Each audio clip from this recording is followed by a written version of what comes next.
Hey family, welcome to How Love Works, where we talk about the principles for lasting love. Episode 11, ready to love, ready to love.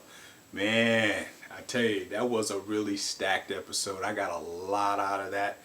But I don't want to waste a whole lot of time. I want to get right down to it. And I want to tell you guys, I've entitled this, Tell Me Something Good. Tell me something good. And remind me a little bit of Shaka Khan, because all four of these couples, specifically the women, what they were really trying to, I believe, communicate to the gentlemen is that they wanted the men to tell them something good. But as I said, I got a lot of takeaways, so let's get started. Okay, let's deal with the first thing that I noticed, which is the largest elephant or the biggest elephant in the room. I want to talk about a prophetic statement that I think that London made about his relational status, and that is, he mentioned the fact that he was 42 years of age and he was trying to figure out why he wasn't married. Now, to me, I think we will probably find out as we go forward here about some of the problems that he seems to be experiencing with all of the relationships he's had in the past. But I want to talk a little bit about the fiasco between London and Alexis. I don't want to go too far into detail with it, but I just want to give you the highlights. From what I experienced and what I saw was that Alexis, to her credit, she just really wanted some clarity from my brother London. And London had a very difficult time with that. We've already discussed that already. But he had a little problem with, giving his concise understanding of what he wanted for the relationship. He had a very difficult time giving that information up. So, but to her credit, I think that what she was trying to do was trying to find out exactly where she stood in the relationship. The problem I had with it, and I think a lot of people in the comments, they concur with me, is that she seemed to take, she really got her feelings hurt here. And as a result, she was really in her feelings, and as a result, it didn't go the way she expected. And so she really went down into an area, I think, that really didn't do well for her and made her look bad. So, but let me say what I found and what I think that all women would appreciate in any relationship. There are at least 4 areas that I think that she was trying to achieve in this relationship. And those 4 areas had to do with profess, preside, perform, and pursue. Profess, preside, perform, and pursue. Really, all she was desiring was that she wanted him to profess her status in the relationship. He wouldn't do that. Number 2, she looked to him to perform in the relationship. In other words, be a masculine man. Tell her where she was. Give to her. Show her. He wasn't willing to do that either. Preside. She expected him to take leadership in the relationship. He didn't want to do that either. And to pursue. All she was asking him to do was to make her exclusive in a relationship. And he wasn't willing to do that. Now, instead, what he did is he maintained the status quo, which was he decided to continue to conceal all 4 of these requirements that she was desiring in the relationship. That's all she wanted. And to her credit, I would have to say that she had to be hurt by that as a female. She had to be hurt because of the way he dealt with that situation. And so, unfortunately, I know a lot of this was due to the fact that she was 33, and so it would be easy for her to get into her feelings because she's not aware of what I just discussed. So, unfortunately, the backlash that I seen in the comments was a lot of people viewed her, myself included, viewed her to be very immature as a result of how she felt based upon what she expected from the relationship. Now, here's my first takeaway. My first takeaway was that compromise for what you want in a relationship, but negotiate for what you need. Takeaway number 1, compromise for what you want in a relationship, but negotiate for what you need. Now, what do I mean by that? Compromise for what you want. The reason you need to compromise for what you want is because you're not going to get everything you want in a relationship. It's just not going to happen. The brother's not going to get everything he wants in a relationship. You're not going to get everything you want in a relationship. But you need to negotiate for what you need. That's what you need to do. We all need some basic needs in a relationship. We need transportation. We need food. We need shelter. We need clothing. We need to be connected. We need to be cared for. We need to be loved. We need security. These things are needs. You have to have these things. So you need to negotiate for those things. All right? Now, let's move on to Divine in London. Now, my problem with Divine in London is that I personally don't think that at the end of the day, Divine is going to end up getting what she needs out of London nor out of the relationship. And that's primarily because from what I've noticed in their particular dynamic is that when I see the way he showed up in the relationship with Divine, when he was talking to her, when he brought the roses and everything and talked to her, it seemed to me when I was watching that situation, my mind went to, I chose you because you chose me, not because I chose you. That's what I saw. I chose you because you chose me, not because I chose you. That was the kind of, relationship dynamic that I kind of saw because, that was the default position that he put that relationship in. All right. So the reason I come to that conclusion because of what I said last time.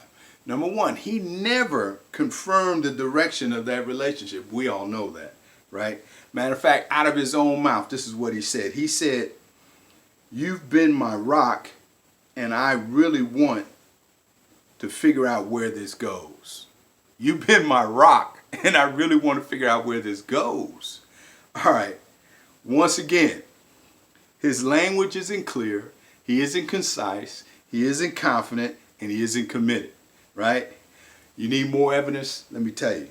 Then the other reason why I know he is not, I don't believe he's really going to be the man that Divine needs is because she's not even convinced. The reason I say that is because she's not satisfied because she asked him 2 questions just to make sure that she can be affirmed.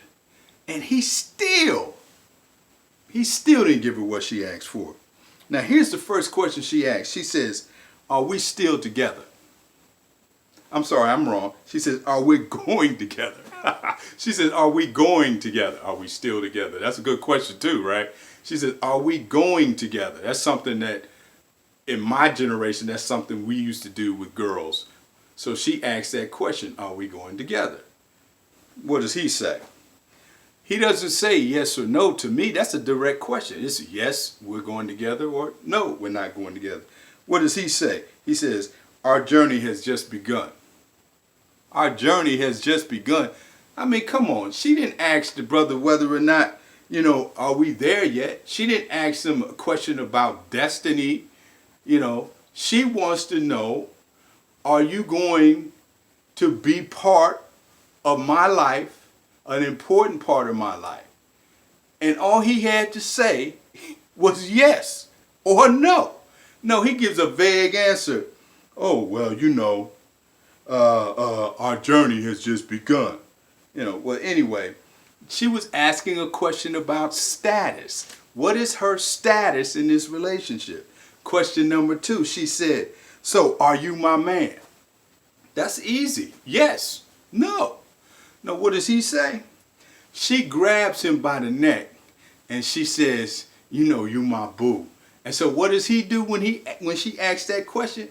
He echoes what she says. "Yeah, you my boo thing." He never directly answers her question. She asks 2 questions just to find out whether or not her status in the relationship was cemented, that she really had value to him. He didn't answer those questions, and that's sad, So my second takeaway from that situation was most women believe that the direction of a relationship is determined by their feelings. Most women believe that the direction of a relationship is determined by their feelings. But the real answer is a woman's feelings in the relationship is determined by the direction of the relationship. Evidence, examples. Let's go to Alexis. When Alexis and London first got together, they were like that. But look what happened after that. Alexis started to realize that the relationship or the direction of the relationship was going south. And so what happened to her feelings? They went south. So she had a very positive feelings in the beginning, but they were not enough to sustain the relationship. Her relationship changed based on the direction of the relationship. So that is what we need to keep in mind. Now, another last thing I want to say about Divine. Divine did the exact opposite of what Alexis was seeking. Divine, unfortunately, she did the professing. She professed that he was her number one. She did the presiding. She took the leadership role in the relationship. She did the performing. She performed like a masculine female, giving to him. And she was the one who was pursuing him, and she made him her exclusive man from the beginning. And so the bottom line is, as far as I can tell, if she wants to sign up for that job and she wants to apply for that job to be, London's, husband, then she's not going to really like the outcome because, he's pretty much a chronic feminized man. He's used to receiving. He's used to women, falling all over him, doing everything in a relationship. If you notice the dynamic between his mother and his father, his dad is really laid back. I saw that energy. He seems to be the same way his dad is. Mom, I'm not saying she's domineering, but I see she was leading the conversation and dad only had one comment. And so mom was the center of attention. So I'm kind of looking at, who kind of rules the rules here. But that's what I got from their dynamic. Now let's go to Tandy and Mario. Tandy, oh man, she showed up and showed out. But that's my homegirl. She's from Detroit. So, she was she was like one of my favorites. And I was hoping that she was going to do well. But with Mario and Tandy, what I noticed is that when Mario and Tandy got together, when Tandy got into the house, she gave him a nice hug, let mom know, I'm into this guy. And number two, I kind of liked the way she dealt with the questions that came from mom and came from his cousin. Now, mom's question was pretty direct. It's pretty simple. Mom said, "What did you want?" Whereas the cousin, she came with a two-parter, which I kind of liked that. It was a two-parter. It was really a feeling kind of question to see where her head and where her heart was. She asked her a question about submission. And that's a real good question if you really want to get to the heart of a female. If you want to see where she is, if she's going to be one of these SJWs, or is she going to be one of these girls that's going to be I am woman, hear me roar types, you're going to have to ask that question. And Cuz was right there. So mom said, "What do you want?" I love her answer. Tandy said, "I just want companionship that leads to marriage." I said, "Go on, girl. I would give her a high five if I was there." The second question that came from Cuz, the two-parter was, she says, "What kind of submission do you believe in?" And number two, she says, "How do you submit to a man?" Or how do you submit to your man? I like that first one. She says, "What kind of submission do you believe in?" First one, she said, "I believe in mutual submission." Oh, that took her back. She couldn't respond. And then the second one, she says, "How do you submit to a man?" She said, "I let the brother lead." I'm like, "Oh, go ahead, girl." She let the brother lead. I love that. Now, when I heard those questions answered the way they did, it just made me just like, wow, that girl, I tell you. But the question about the submission, when it comes to that mutual submission answer, she kind of bagged up and said, well, that's not what the Bible says. But let me tell you what the Bible says on that question about mutual submission.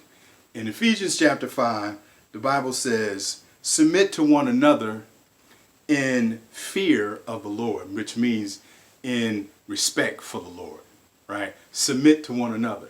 Now, any of you that's read the Bible, I'm not going to go into a lot of detail, but the Bible basically says, you know, a man's role, a husband's role is to love his wife as Christ loved the church and died and gave his life for the church, right? That's called sacrificial love. That's the way a man is supposed to express his love to his wife. And the Bible doesn't tell a woman to love her husband, but to respect her husband.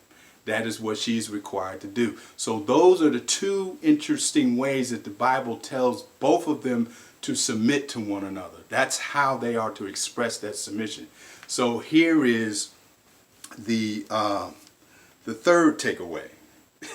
The third takeaway basically is this.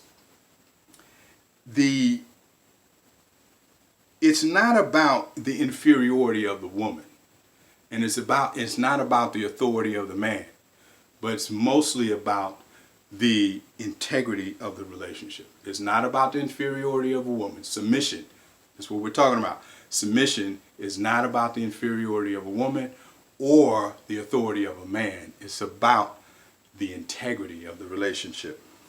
Now, last but not least, in terms of Tandi and Mario, I love the fact that she called her mom, gave an affirmation, and she said that, you know, he may be her king. I really like that. I see how he responded to that. But this is the thing that got me, is how he stepped to her. When he talked to her, he was very clear. He told her right off the top what his intentions was. He said that he wanted to move forward in the relationship.